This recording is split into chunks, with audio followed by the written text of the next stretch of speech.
Halo guys, sebelum lanjut jangan lupa subrek. Menghadapi patung 6 tahta surgawi, tatapan Long Haoshen diarahkan ke yang di tengah. Dibandingkan dengan yang lain, itu yang paling tidak mencolok. Sepenuhnya hitam pekat, sandaran kursinya yang tinggi tampak sederhana namun mantap, memberikan perasaan samar keluasan.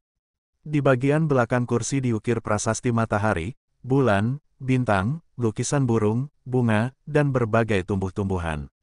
Semuanya tampak teliti, namun tampak ramai dan tidak teratur. Dengan ini, bagiannya yang menghitam tampak semakin tidak mencolok. Tapi, di sekitarnya ada 5 tahta surgawi yang mempesona. Salah satu yang meninggalkan kesan terdalam di Long Haoshen secara alami adalah tahta surgawi dari Doom dan pembantaian ayahnya. Permata yang tak terhitung jumlahnya dihias di belakang. Di bagian dalamnya yang paling samar, orang bisa melihat siluet seorang Buddha. Perkasa dan bermartabat, bahkan bisa dikatakan memancarkan rasa tertekan. Di puncak punggungnya, permata berwarna merah tua setengah lingkaran terlihat, muncul seperti matahari yang menghadap ke bumi, melepaskan kekuatan seperti di hari kiamat. Pada apa yang tampak seperti bagian tengah peti di depan singgasana, bagian yang paling mempesona adalah permata belah ketupat emas kemerahan. Setiap sudutnya penuh dengan kemegahan. Sebuah pendaran terang menyinari sekelilingnya. 2 patung singa jantan sedang merangkak berjaga di singgasana lebar dalam posisi mengaum, dan desain dekoratif yang tak terhitung jumlahnya tampak mengalir di seluruh bagian belakang kursi. Patung ini tampak sama persis dengan tahta surgawi Long Xingyu, hanya dalam versi yang jauh lebih kecil. Melihat itu, Long Haoshen tidak bisa membantu tetapi menatap hitam. Namun tahta surgawi dari Doom and Slaughter yang begitu mempesona hanya bisa berfungsi sebagai penyangga untuk tahta surgawi yang hitam pekat itu.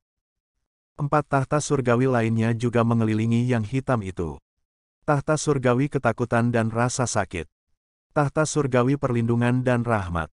Tahta surgawi pengetahuan dan vitalitas. Tahta surgawi ketertiban dan hukum. Masing-masing dari 5 tahta surgawi yang agung ini mempesona, tetapi mereka muncul paling banyak hanya biasa-biasa saja ketika mengelilingi tahta surgawi yang sentral itu. Di bawah alat peraga mereka, tahta surgawi yang gelap gulita itu memancarkan keagungan tertinggi dan rasa misteri. Sama seperti kegelapan belaka, itu menarik keluar tatapan Long Haoshen ini. Han Yu dan Zhang Fangfang berada dalam situasi yang berbeda dari Long Haoshen. Tatapan mereka diarahkan pada satu tahta surgawi masing-masing untuk masing-masing dari keduanya. Ekspresi mereka juga membeku. Long Xingyu, berdiri di samping, tidak mengganggu mereka. Sebagai orang yang berpengalaman, dia mengerti segalanya. Setiap ksatria suci, setibanya di sana, akan tertarik dengan patung tahta ini. Dan tahta surgawi pertama yang menarik perhatian mereka akan menjadi target pilihan mereka. Tentu saja, itu karena tahta surgawi itu sendiri, karena patung-patung itu bukanlah target atraksi. Sungguh tahta surgawi keabadian dan penciptaan. Ketika Long Xingyu melihat tatapan putranya tertangkap oleh tahta surgawi yang hitam pekat itu, dia hanya bisa menghela nafas diam-diam. Sejak awal era kegelapan dan berdirinya kuil ksatria, hanya 5 orang yang berhasil memenuhi syarat untuk menerima tantangan tahta surgawi keabadian dan penciptaan, tetapi mereka semua tanpa kecuali gagal. Terakhir kali adalah tantangan Starry Sky Holy Knight yang Haoyu. Mendapatkan kualifikasi untuk mengambil tantangan sudah cukup membuktikan bakat dan kemampuan mereka. Adapun Long Haoshen, penantang ke-6 kehormatan ini. Apakah dia akan berhasil? Long Xingyu tanpa sadar menjadi tegang karena pemikiran ini. Kelompok Long Haoshen yang terdiri dari 3 orang berdiri tumpul selama hampir setengah jam, secara bertahap mampu merasakan aliran udara suci naik di sekitar mereka. Di atas ketiga tahta surgawi ini muncul kilatan cemerlang yang samar-samar terlihat. Tahta surgawi keabadian dan penciptaan yang dihadapi Long Haoshen diterangi oleh cahaya putih lembut yang lembut, itu memang sangat redup. Koneksi yang tidak jelas mulai terbentuk di bagian terdalam dari jiwa Long Haoshen, dan perasaan fantastis menyebar padanya, seolah-olah ada sesuatu yang memanggil namanya.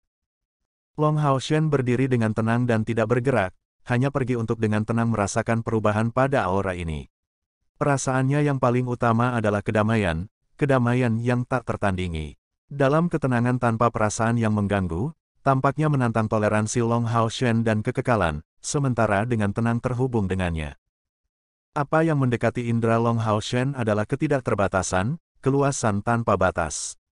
Perasaan seperti itu hanya bisa ditandingi ketika dia melihat Cair berdiri di langit malam yang tak terbatas itu di menara keabadian. Hanya saja, sementara langit berbintang memiliki batas, aura yang keluar dari tahta keabadian dan penciptaan surgawi tampak tanpa batas sedikitpun. Tiba-tiba, cahaya terang menyinari tahta surgawi dari teror dan kesedihan. Saat menyapu ke depan, tubuh Han Yu menghilang pada saat berikutnya.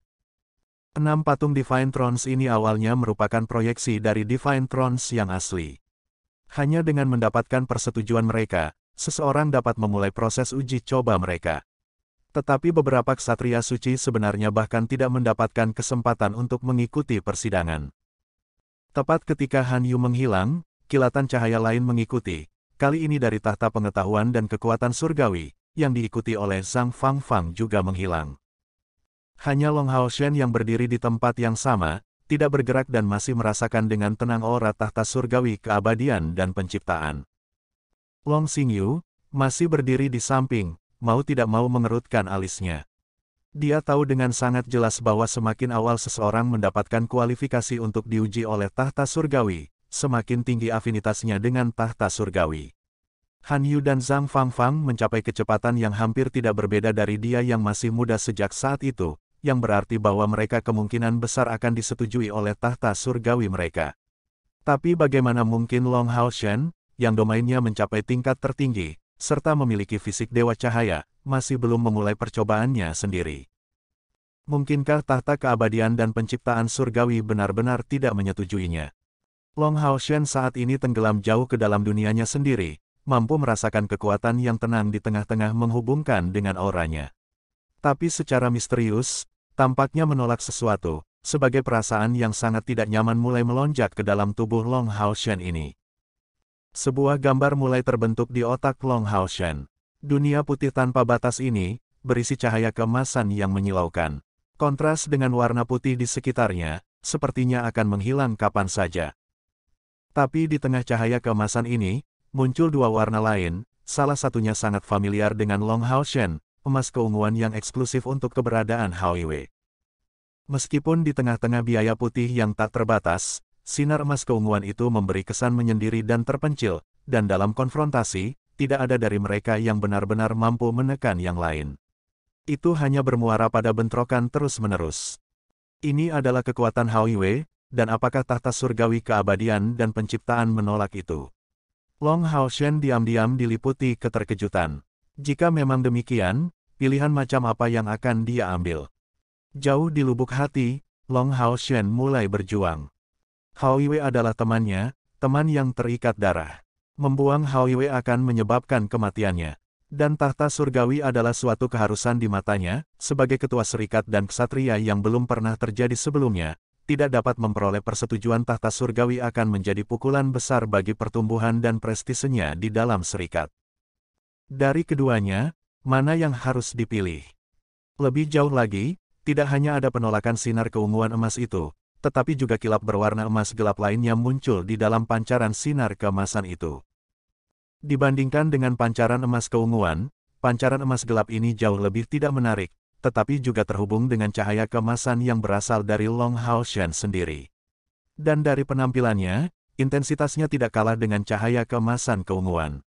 Emas keunguan yang berasal dari Hao-Wei adalah bagian dari hubungan darah di antara mereka, kekuatan garis keturunan. Tapi apa emas gelap ini? Jika itu juga merupakan kekuatan garis keturunan, sejak kapan dia bisa memilikinya? Emas gelap ini tidak mewakili kegelapan, tetapi juga memberikan perasaan kekuatan yang ekstrim. Selain itu, kekuatan yang terutama berasal dari kedalaman jiwa Long Haoshen, dengan kata lain, terkait erat dengan kekuatan jiwanya. Long Haoshen tidak pernah memiliki karakter yang tidak tegas, dan dengan demikian membuat pilihannya setelah pertimbangan singkat. Dia memilih Hao-Wei. Jika pilihan harus dibuat antara tahta surgawi keabadian dan penciptaan dan Hao-Wei, dia masih akan memilih yang terakhir. Hao-Wei bukan hanya rekan tunggangannya, tetapi juga saudara yang baik bagi Haoshen. Bahkan jika tahta surgawi keabadian dan penciptaan adalah alat supra-surgawi, itu masih tidak lebih dari alat surgawi. Saat menimbang keseimbangan antara saudara atau alat surgawi, pilihan itu tidak sulit sama sekali dalam pikiran Haoshen. Bahkan jika itu berarti dia tidak akan mendapatkan tahta surgawi, dia sama sekali tidak akan menyerah pada Hwiwe. Dalam lebih dari 10 tahun, dia secara pribadi telah melihat pertumbuhan Hwiwe sedikit demi sedikit. Selama waktu itu Hwiwe menyelamatkan hidupnya tidak hanya sekali atau dua kali. Mereka saling bergantung satu sama lain, dan saling membantu untuk mencapai prestasi mereka saat ini. Hwiwe adalah saudara lelakinya yang baik, teman yang baik, dan tidak akan pernah membuang Hao Shen. Keyakinan teguh ini tiba-tiba mulai berfluktuasi di tengah-tengah negeri fantasi ini. Cahaya emas keunguan itu membesar, dan meskipun volumenya tidak sebanding dengan cahaya putihnya, aura keagungan dan kebanggaannya menjadi lebih mendominasi. Bahkan pancaran emas gelap mengikuti, seolah-olah mengikuti keadaan pikiran Long Hao Shen, tanpa fitur otonomnya sendiri. Di bawah keyakinan kuat Long Hao Shen, itu tampak sangat ulet, mendukung Hwiwe dalam menolak cahaya putih. Apa yang seharusnya menjadi sedikit bentrokan menjadi perlawanan timbal balik. Dan tampaknya Hao Shen semakin menjauh dari tahta surgawi keabadian dan penciptaan. Kecemasan Long Xingyu menjadi semakin intens. Setelah 2 jam berlalu, persidangan Long Hao Shen masih belum dimulai. Setelah sekian lama, bahkan jika itu sudah dimulai, maka mungkin dia. Untuk sesaat, hati Long Xingyu menjadi berantakan total. Lebih jauh lagi, dia menyadari bahwa cahaya putih yang melayang dari patung yang mewakili tahta keabadian dan penciptaan surgawi semakin intens, namun samar-samar memberikan kesan menyerang. Dan di dahi Long Hao Shen, 9 garis emas keunguan mulai terlihat, samar-samar memancarkan aura kehancuran, seolah-olah menahan tahta surgawi keabadian dan penciptaan. Hao Shen, Hao Shen, apa yang kamu lakukan? Tapi tidak peduli seberapa khawatir Long Xingyu, tidak ada yang bisa dia lakukan sama sekali. Mendapatkan persetujuan tahta surgawi hanya bisa dilakukan dengan usaha sendiri, jadi dia hanya bisa berdiri di sana memandang dengan cemas. Waktu berlalu sangat cepat, dan dalam sekejap mata, sudah 1 hari. Ujian Han Yu dan Zhang Fangfang tidak diketahui, tetapi sebaliknya Long Xingyu merasa nyaman bagi mereka, karena setelah seseorang dibawa ke pengadilan tahta surgawi, semakin lama itu berlangsung, semakin tinggi peluang mereka. Adapun Long Hao Shen, mungkin dia tidak lagi memiliki kesempatan. Long Xingyu sebenarnya telah menyelesaikan dirinya sendiri, dan seiring berjalannya waktu, warna emas keunguan yang keluar dari dahi Long Hao Shen dan menghadapi tahta surgawi keabadian dan penciptaan mulai menjadi semakin intens. Meskipun pancaran cahaya keunguan emas itu secara luar biasa dapat bertahan melawan tahta surgawi keabadian dan penciptaan, ini juga berarti bahwa semakin sulit bagi Long Hao Shen untuk mendapatkan pengakuan tahta surgawi di depannya. Heart of Eternity-nya berdenyut pelan, dan aura suci yang tersebar di sekelilingnya sangat bersih. Kemurnian semacam itu bahkan membawa sensasi wawasan yang berkelanjutan kepada Long Xingyu yang tinggal di dekatnya. Hanya saja, dirinya yang terlalu gugup tidak memiliki pemikiran untuk memahami wawasan ini. Jika itu tidak berhasil, akhiri saja. Ketika Long Hao Shen akan menerobos peringkat kedua dari langkah ke-9 ke langkah ketiga, harus ada kesempatan. Long Xingyu terkesiap diam-diam, tidak menyadari mengapa Long Hao Shen mendukung cahaya keemasan keunguan dengan dedikasi seperti itu. Berdasarkan pengalamannya sendiri, jika Long Hao Shen setuju untuk membuang kekuatan pancaran cahaya emas keunguan itu, kekuatan tahta surgawi akan dilepaskan, sehingga memulai persidangan Long Hao Shen. Dalam waktu 1 hari, 2 hari, 3 hari, Long Hao Shen masih tidak bergerak sedikit pun, melawan lagi dan lagi. Secara kebetulan, itu hanya aura dan pikirannya yang menolak, dan bukan energi spiritual. Jika tidak, mengingat cerita rakyat di balik tahta surgawi keabadian dan penciptaan, meskipun budidaya Long Hao Shen tidak lemah, itu masih tidak cukup baginya untuk menolak dengan cara apapun. Long Hao Shen merasa dia dalam mode khusus.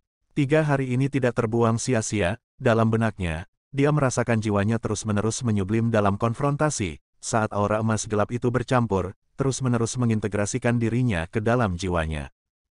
Ini adalah perasaan yang luar biasa, sama seperti ketika di awalnya mengalami kebangkitan cahayanya. Hanya saja, itu tidak memberikan perasaan hubungan seperti itu dengan Dewi Cahaya. Long Hao Shen tahu bahwa mungkin tidak mungkin dia mendapatkan pengakuan dari tahta surgawi, tetapi jiwanya bisa membuat evolusi, sehingga mencapai kemajuan dalam pelatihan kekuatan jiwa yang merupakan area yang belum pernah dipelajari siapapun.